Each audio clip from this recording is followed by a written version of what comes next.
Have you been in a meeting and your boss made a decision you absolutely didn't agree with, yet you or nobody else really wanted to speak up because you're afraid of retribution or just being the one that just sticks out in the crowd for being the naysayer? Well, you're not alone. And today I'm going to talk about two key tips that I've followed for many years in my career, including today, on how to have the appropriate conversation with your manager when you disagree. And at the end of the video, I'll have a bonus tip for you on how you can actually turn this into a positive discussion with your manager and actually use it to influence them to change and grow your career at the same time. My name's Milan. In the 30 years I spent working my way to senior level in a Fortune 100 company, I've had to deal with this all the time. I still deal with it today. There are many times my manager will make a decision that I either don't fully understand or I just flat out disagree with for a number of factors. I mean, it's a false belief that every manager just wants you to agree with everything they do. It can be very challenging at times to be the voice that speaks up.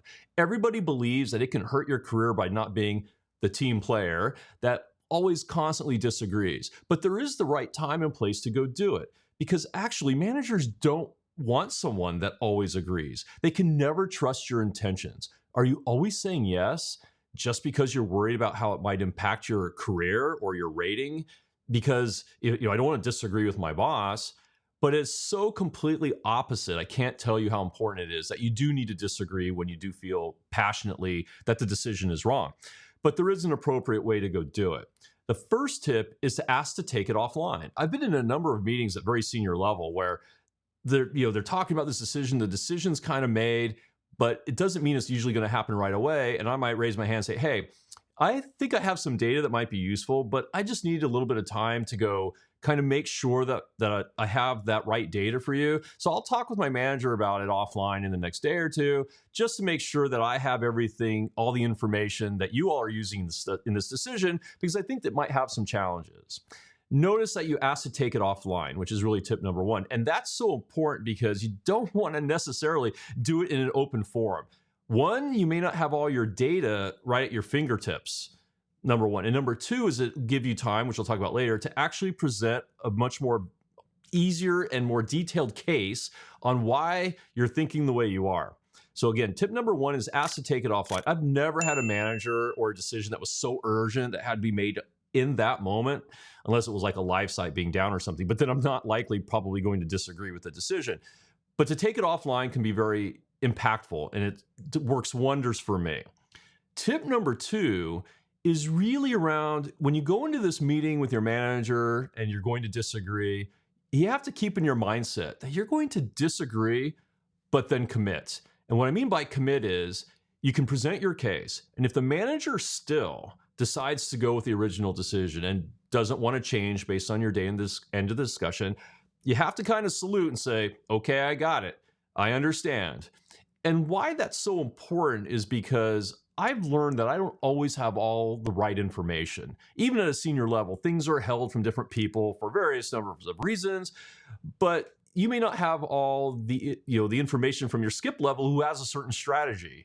And that's okay. The important thing though is that by having that conversation with your manager, they will now really understand that you are a team player. You're the epitome of a team player, because when you are passionate about something, you will speak up. You will let them know what your position is, why you think the way you're thinking. You'll question that because, again, none of us are perfect. And so you really won't get the best decision when you have all the facts on the table. And again, not doing it in the big meeting is important because you don't want to get into open warfare, we call it, when people start right fighting and they stop talking about the issue and they start talking about why somebody else is wrong. So taking it offline is very valuable. But the second tip, again, is committing.